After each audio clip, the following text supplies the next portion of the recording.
LiVecchi. I'm here with the bishop, the pastor, Reginald, Celestin, the bishop of Haiti, the archbishop. So we want to give you kind of like a little bit of an update about some of what's happening in the nation. And then we're going to talk a little bit about the basketball court and some of the things that we have going on next. So Bishop, what is going on in the nation for a week now? What's the situation? We are facing an increase of the kidnapping rates. So since the government is not really doing much about it, so now the population is taking its destiny at hands. So what is happening is whenever they kidnap someone, even if the kidnapping happens far away from home or from the local community where that person is, so what they do, they try to block, like roadblocks, and stop transportation from happening. So like last week, I think today is like 8 days, 1 week since that happened. So they kidnapped one guy in a place called Tigwav. So the guy is the mayor's representative in Tigwav, in a community in Tigwav. So the people in Tigwav now, as a response to that kidnapping, they are blocking the way to, into the road in Tigwav.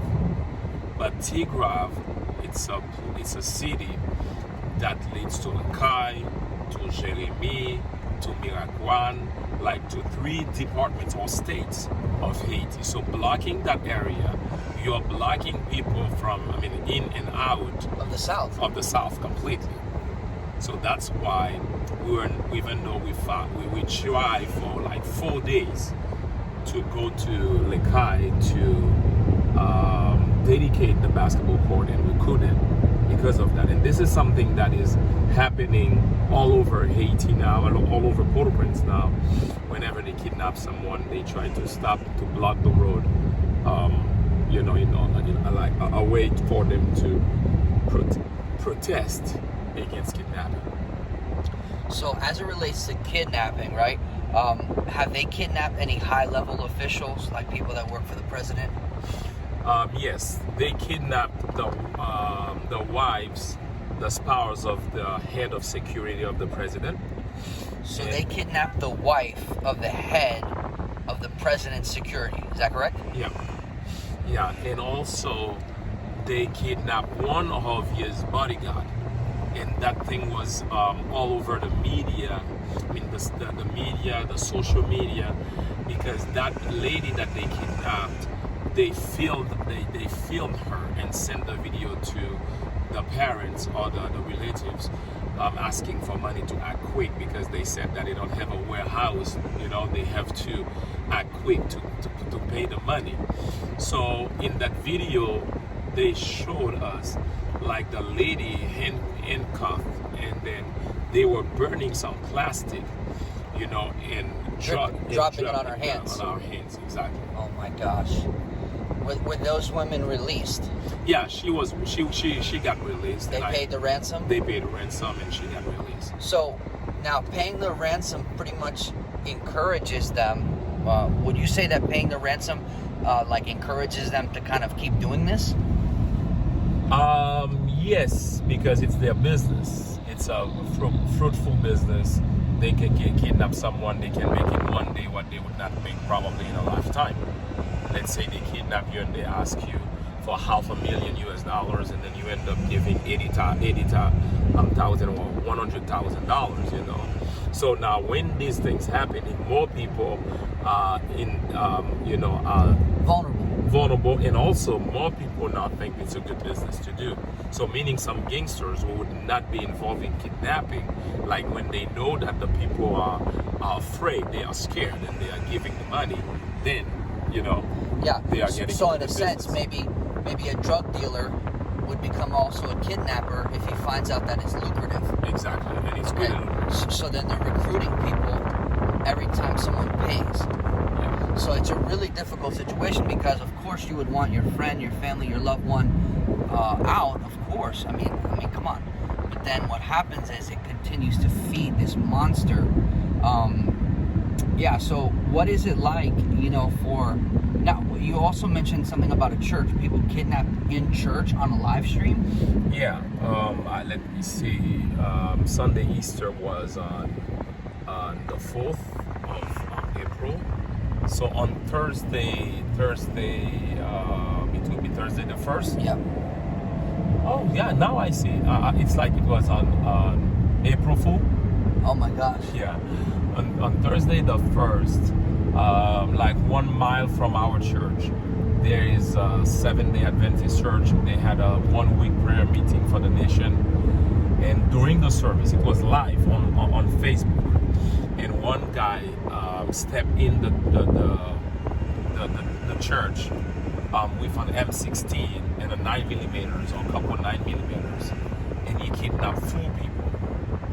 So the pastor, they kidnapped the pastor, the preacher, the one leading praise and worship, the maestro, and the media guy. Yeah. The editor. Video editor. The video editor. So they kidnapped all 4 of them and asked for a ransom. Okay. So now this is not really religious persecution, right? No. This is about money? Random. Yeah. It's about money. Yeah, money. Like, it's not just targeting Christians. No. It's about they're taking people who they feel are worth money. Money. Is that correct? Exactly. Okay. So now, in the sense, like, the church, right? It's dangerous, not necessarily because of religious persecution per se, but just because of the environment and the hostility in the nation and how people are using kidnapping as an economic opportunity. Now, do you think that this is politically motivated? It is. I would say it's related.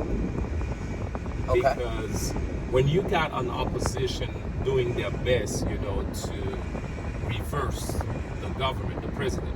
They're trying to get him out. Yeah, they're trying to get him out. They censored him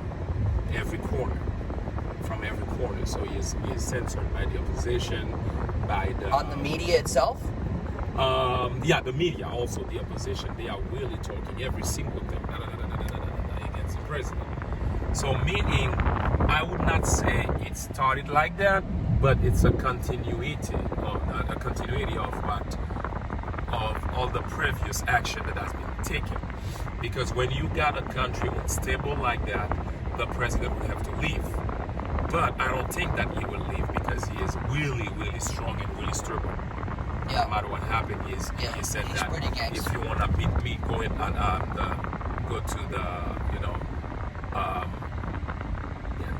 through only 3 elections that I can be voted out. Yeah.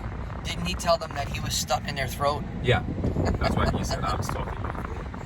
I know you're used to reverse president, exiled president, and stuff like that, but you finally got one with that started in your throat. He's an old guy, but really tough. All right.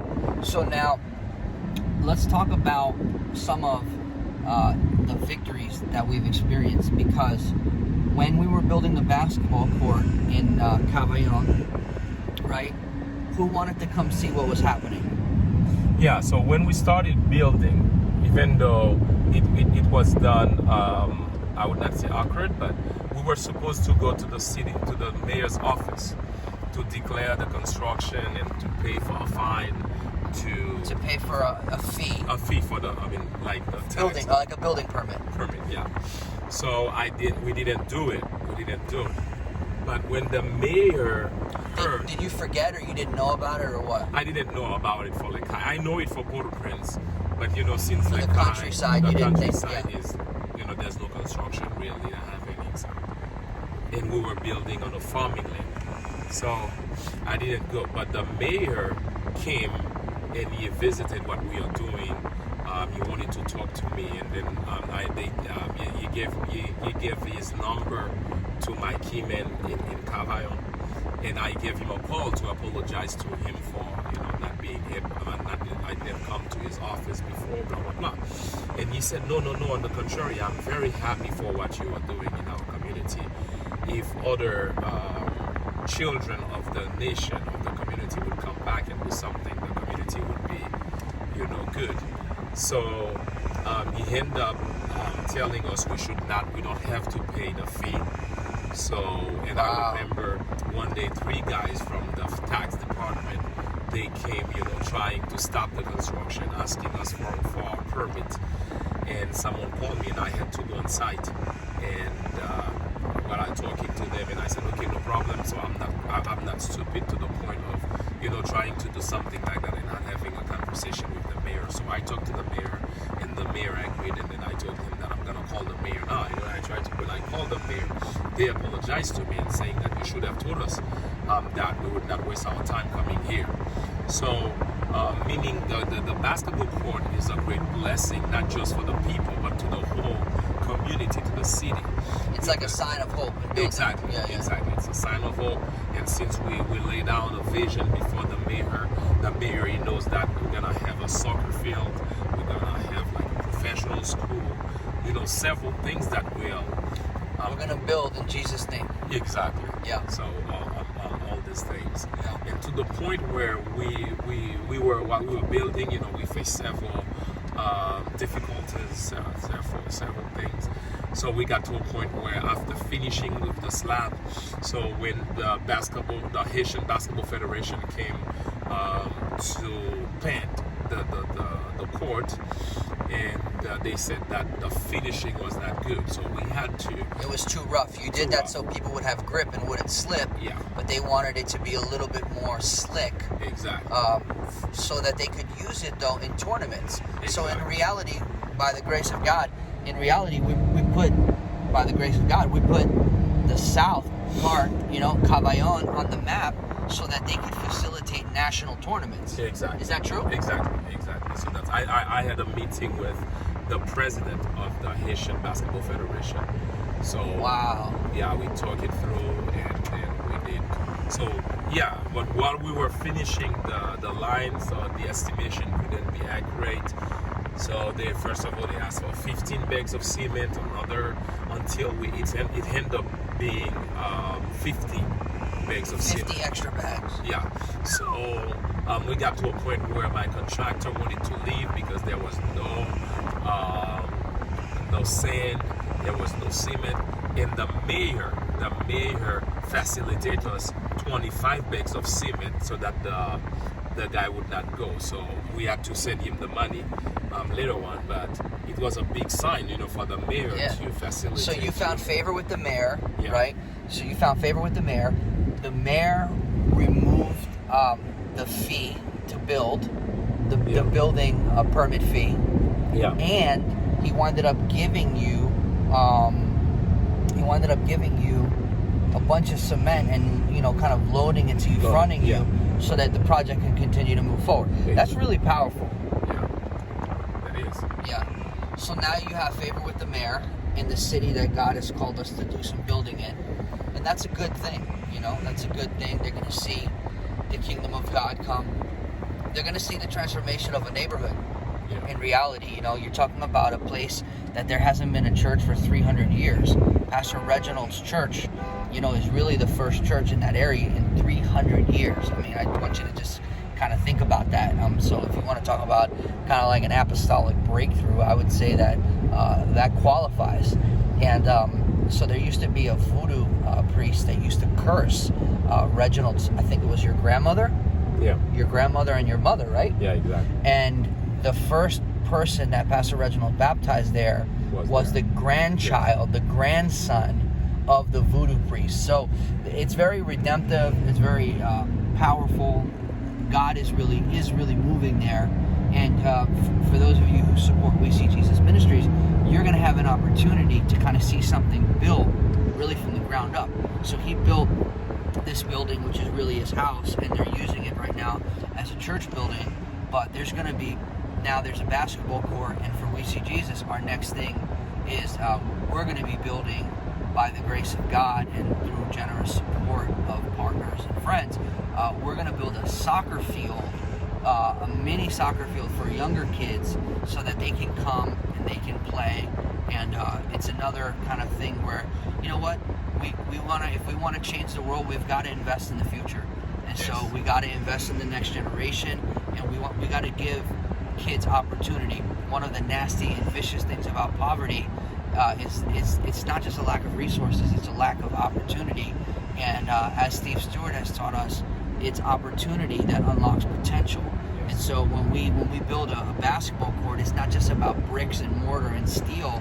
It's about opportunity, and it's about potential. It's about destiny. And so I'm really, thankful to Pastor Reginald for everything, that he's doing. And I'm thankful that he's not a guy who's afraid. We're not stupid. We're born again. We're not born yesterday. We're saved. We're not stupid. We're patient. We're not pushovers. But I'm thankful for him because he's really moving freely. With wisdom, but he's moving freely, and he's not allowing the instability to kind of shake him. A lot of times we sing, "We will not be shaken. We will not be shaken. We will not be shaken," and then we get stopped dead in our tracks. With a little bit of tribulation or a little bit of turmoil. And for Pastor Reginald and I, this was a really kind of hard economic hit. I think that he spent more than $2,000 US. This wasn't all of We See Jesus, doing it everything. So we got a crusade kind of canceled, but we still had to pay the sound guy. We still had to pay the truck driver. We still had to pay. So this was a pretty big hit, for us, but it didn't just hit We See Jesus Ministries, it also hit Pastor Reginald, and so him and I are kind of believing for like around $4,000 to come in so that we can kind of get a bounce back. And what happened with the crusade is that ultimately the land's going to be dedicated to the Lord, and the kingdom of God is going to come, and what God is doing is unstoppable. But this was a delay, not a denial. And so we're believing God that God is going to somehow and some way replenish what was lost, because we had a team of 30 people with us. So this wasn't like this wasn't a very small thing. It was 3 trucks, an SUV, a big pickup truck, and a large box truck. And so that was kind of the thing. I came this week specifically to dedicate the land to the Lord and the court, and to have open air healing meetings. And in reality, man, Satan really, he stopped this, not for good, but for this week. And so we want to continue to pray for, the nation of Haiti, because right now they're in a place of turmoil. And so, you just pray, for Pastor Reginald's, safety, and for the safety of his wife and his family.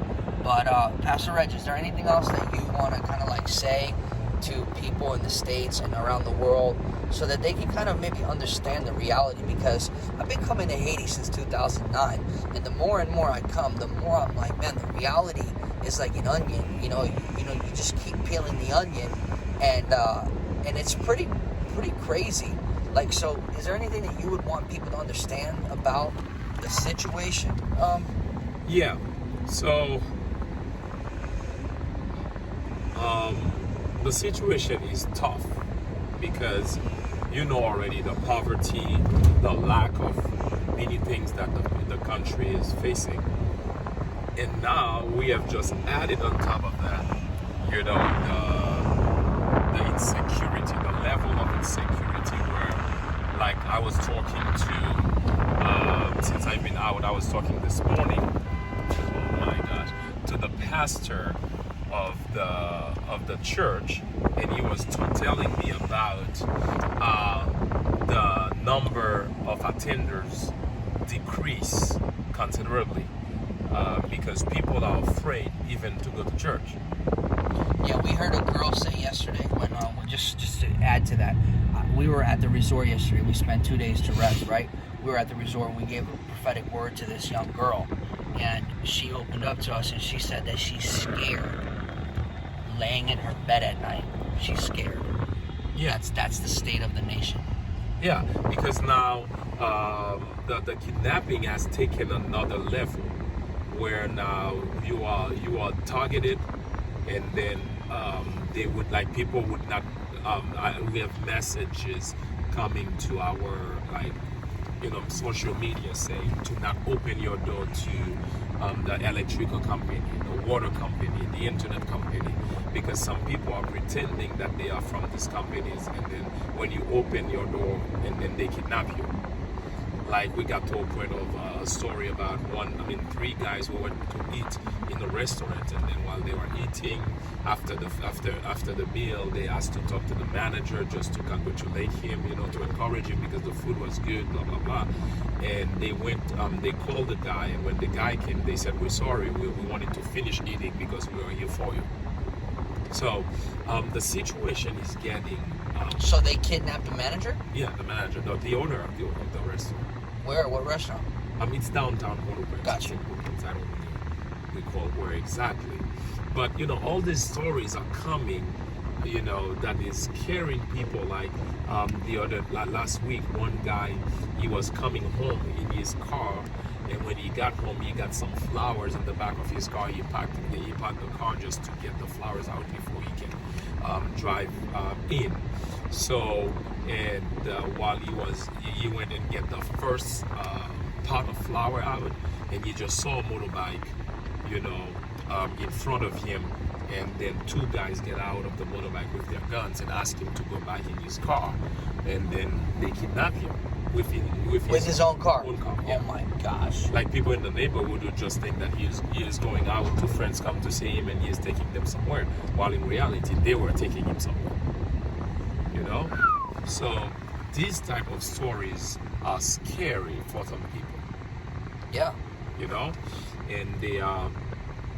Yeah. So this is the state of this is the situation of the country.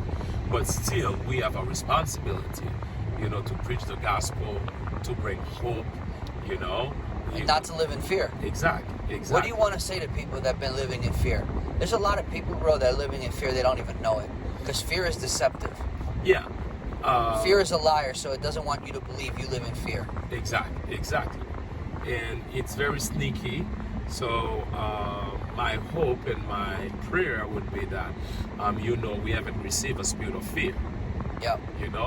The Lord Jesus did come to give us, for a spirit of fear.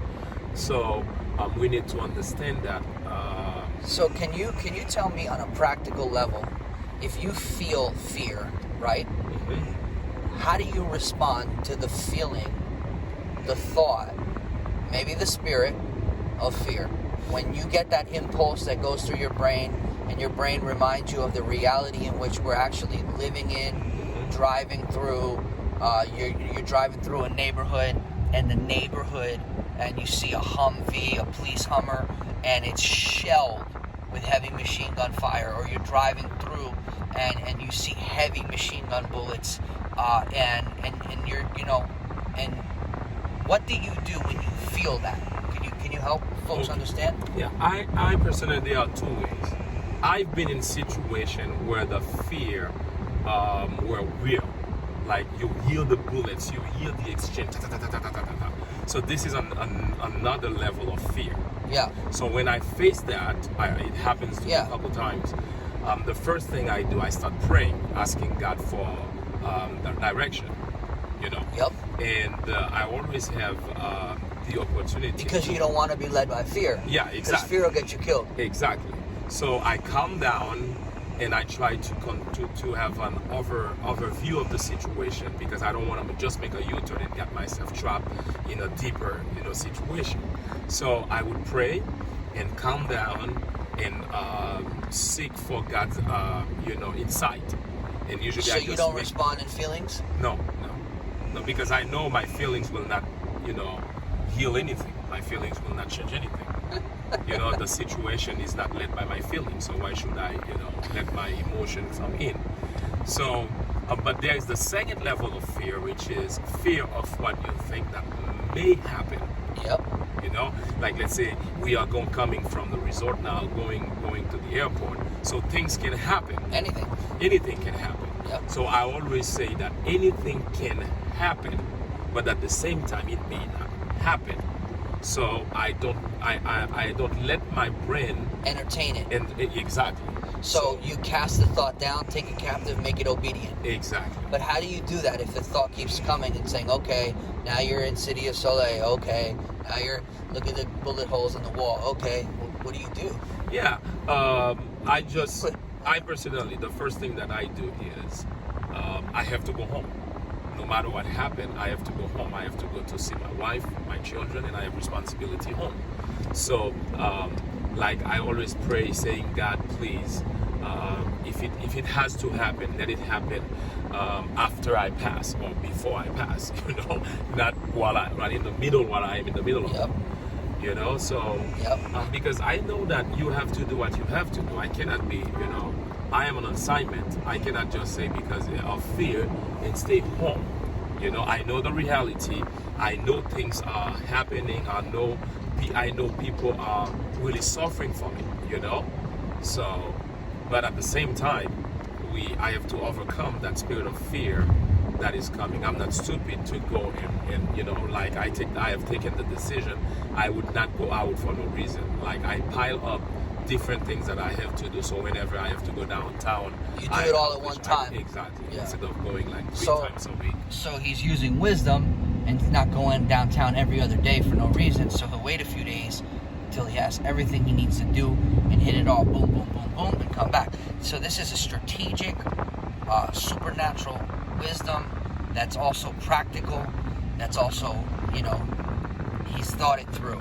So this is how you have to learn how to navigate, kind of like the military navigates. I remember one time in 2019, we were here with a team and some of the girls who were going to Rescue Church at the time, they had just missed a roadblock by 1 hour, and when we were leaving the resort, the UN was monitoring our steps, and we had the radio to make sure that the way that we were going was right.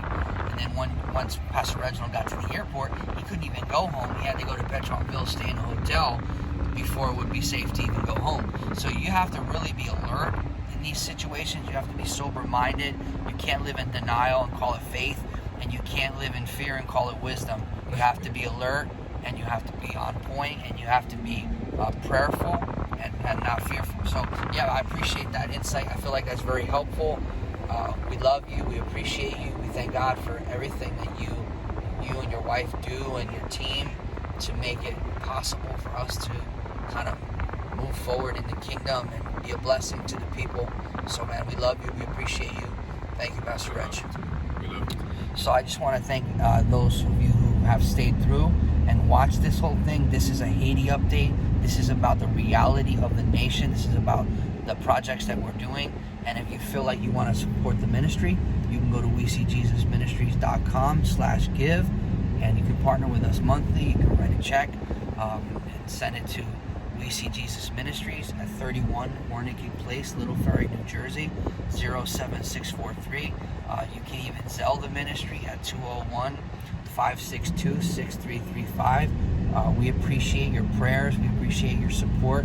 And we're also going to have a missions trip opportunity this December, God willing, in the Dominican Republic. We're going to be going to the Dominican Republic the first week of December, and we would love to have you with us. So there's more information on the website for that.